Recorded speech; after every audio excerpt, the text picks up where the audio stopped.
Hey everyone, welcome to the program. Before we start, I have a few announcements. First of all, many of you know that I've started a practitioner's training, and it's called Functional Vision Integrative Body.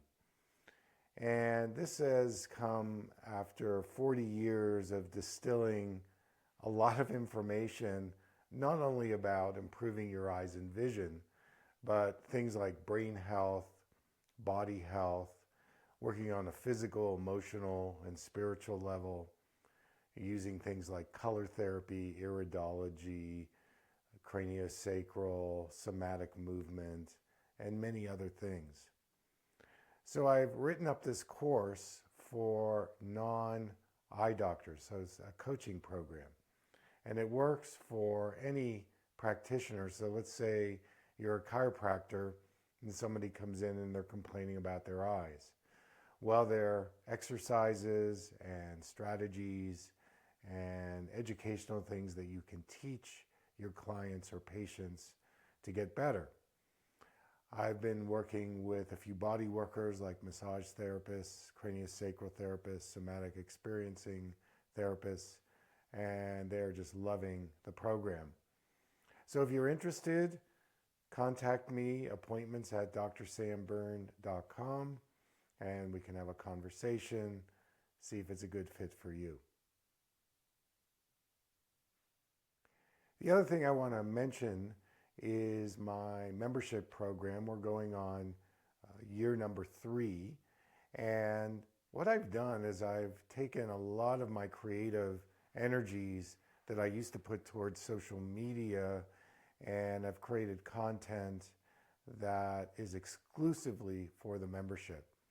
It's about $20 a month. It's really worth it if you're interested in some of the deeper issues that might be going on, not only about your eyes, but about health, spirituality, meditation, energy medicine, things like that.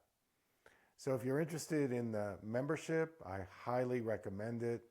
You can go to my website, drsamberne.com, and right below the word vision, you'll see membership, and you can click on that. And there's a free 7-day period where you can join and you can peruse the content. What I've started to do over the last few weeks is post my written blogs. I've written a lot of written blogs over the years, and I'm starting to post those in the membership. I know some people like to read, and so we're going to offer you things whether you listen, watch, or read. Reduce the resistance in your quest of the information. The last thing I'm going to be offering, which I've actually started, is some professional coaching in the area of marketing, social media, brand building. I've been very successful at doing those things. In fact, I was recognized by a nonprofit organization here in Santa Fe to offer seminars and do some private coaching. And of course, this is all volunteer, but I want to widen the net. So if you're a health practitioner, if you're a young entrepreneur, contact me. You can go to my business website, iClarityBusinessSolutions.com, and you can read some of my blogs and some of my offerings. And if you want some help in the area of growing your business, I love working with young entrepreneurs. That's what I've done with this nonprofit. Contact me and we can see if we're a good fit. Okay, let's go on to the show today. My number 2 mentor is an optometrist, Albert A. Shankman, Dr. Shankman. You want to know about this guy. So Dr. Shankman was an optometrist. He was a behavioral optometrist who practiced in the Connecticut area. And after I moved back to the East Coast after my internships were over, and I was moonlighting in a lot of different primary care offices, looking for the place where I could start in and open my own office or affiliate with somebody.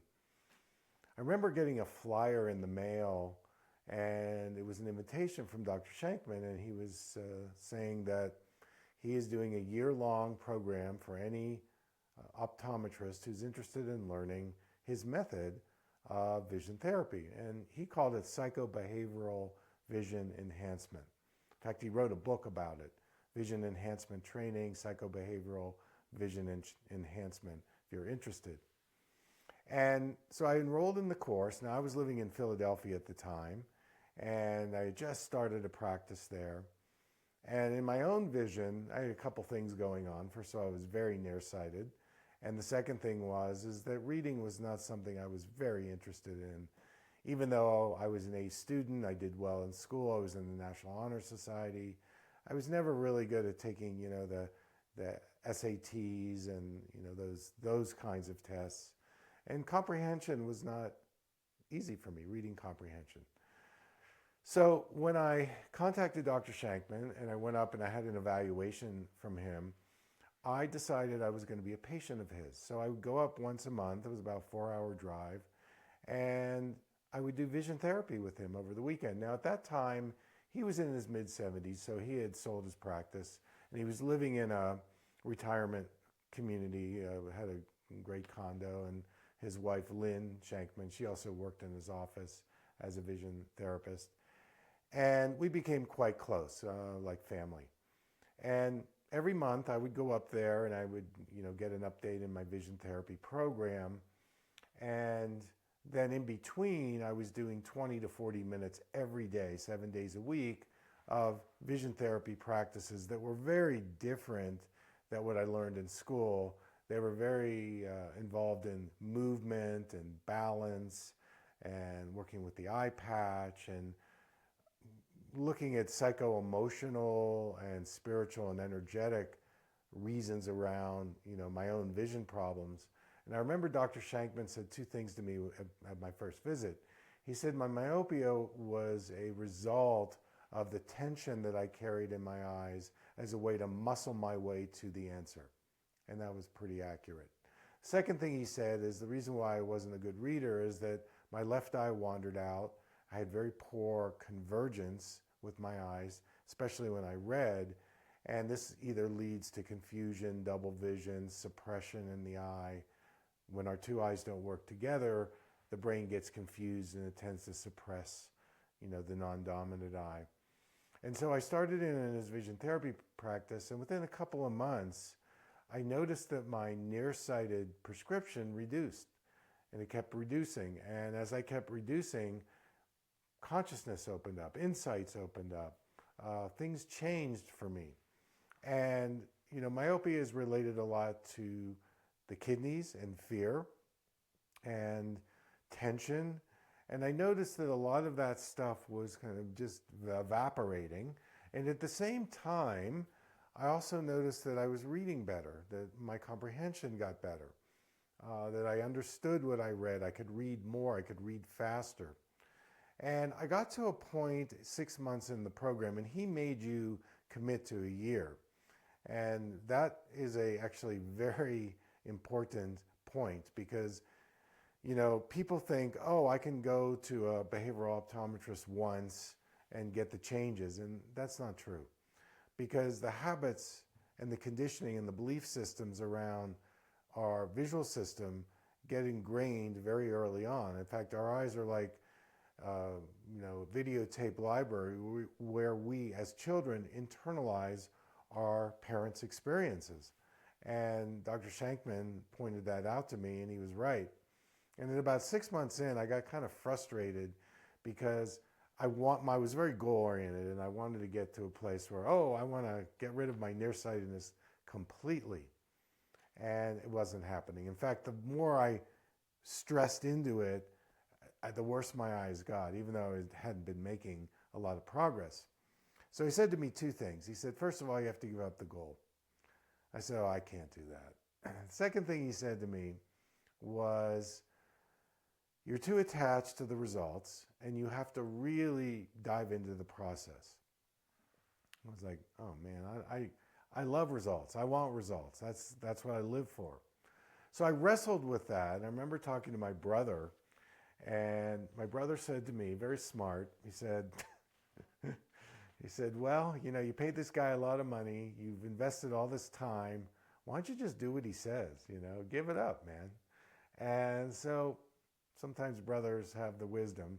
So I ended up surrendering. Surrendering is a big thing, and letting go, as we all know, because change is constant, right? And we're always changing. Things are always changing. Sometimes it's very uncomfortable, but how can we surrender into and flow with the change?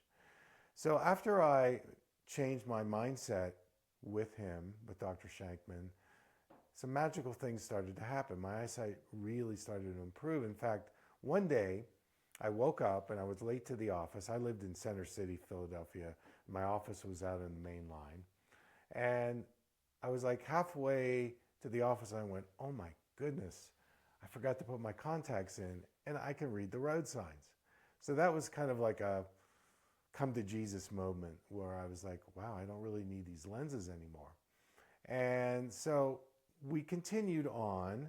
One of the things that Dr. Shankman recommended that I do is take up meditation, which I did, and I still meditate.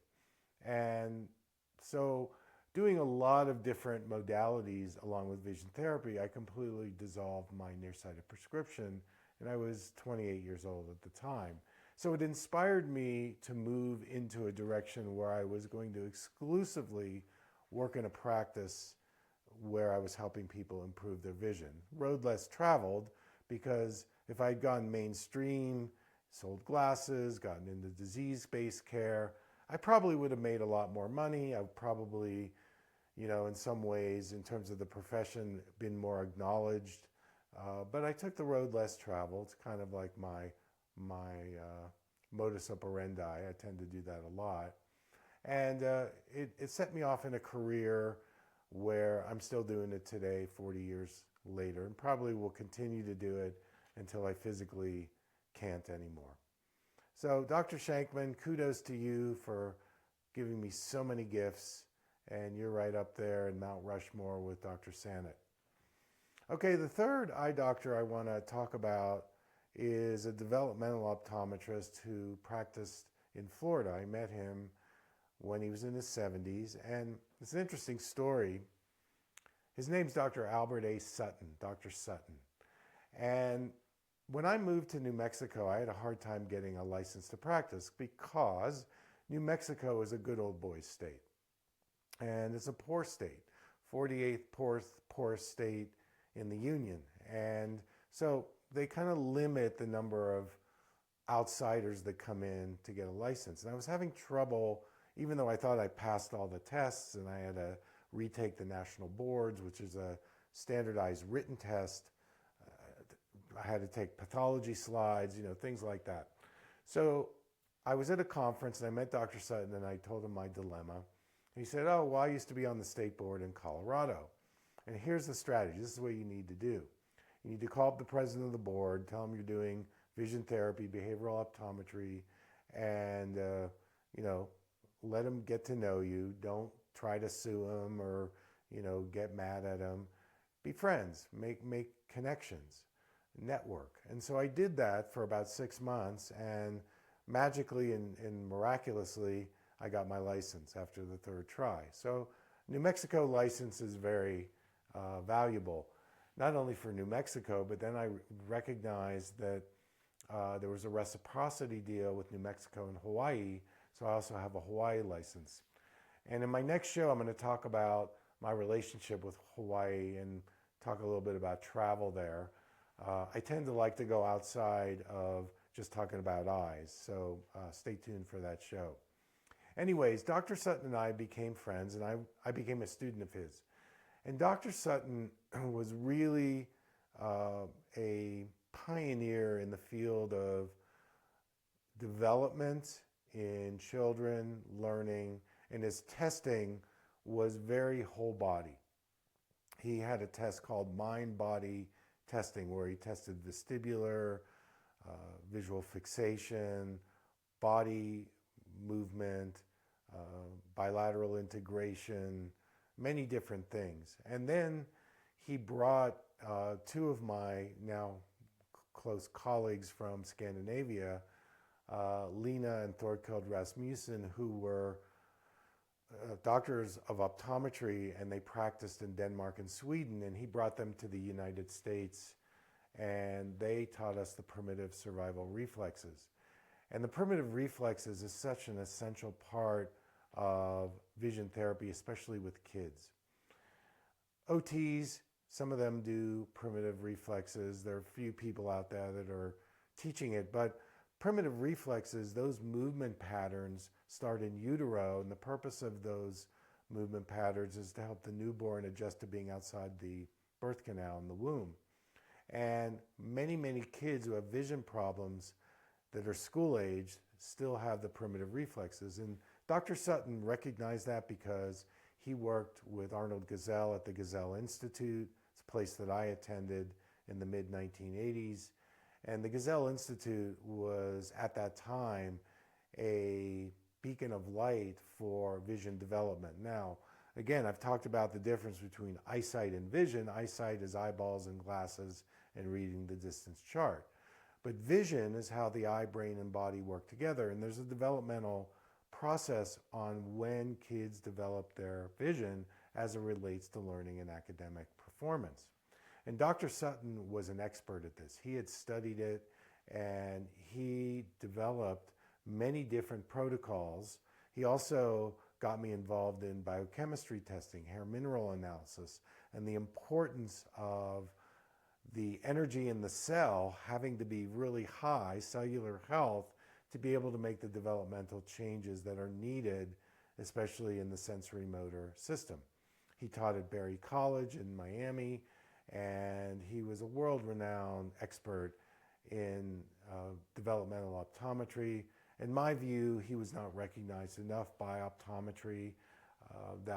And I remember towards the end of his life, he said to me, take it to the masses, because the optometrists, they're just not ready for this. I mean, they had a hard time understanding. You get on the floor with your patient and you do things like primitive reflexes, and you do craniosacral, and you do, vestibular training. Now I think it's a little more accepted in the behavioral optometry world, but back then it wasn't. And he was way ahead of his time in those things. And I remember I was giving a seminar at a workshop in Florida, and he attended it, and people loved it. They thought I was a rock star. And at the end, it was just him and me. The room was pretty dark, and he said, you've got some holes in your thinking. And I was like, what? He said, yeah, you're not really addressing and understanding the sequence of development in a child's learning. And of course, my ego was bruised by that, but he was 100% right. And so I started to study with him and learned a lot about testing and diagnosing and treating and managing, especially in that developmental model. And to this day, I use many, many of the things that he taught me. One of the places I work is a place called Kid Power, which is in Albuquerque. And it's a place where kids have a lot of special needs, Down syndrome, minimal brain dysfunction, autism, they're in the autistic spectrum. And I apply many of Dr. Sutton's techniques there to this day. And learning those primitive reflexes back then has been such an essential part in being able to help kids reach their potential. So I put Dr. Sutton up on the Mount Rushmore with Dr. Sannett and Dr. Shankman. I've got a few others that I'll talk about in another show, but I think that's a mouthful right now. So I think I'm going to end it here.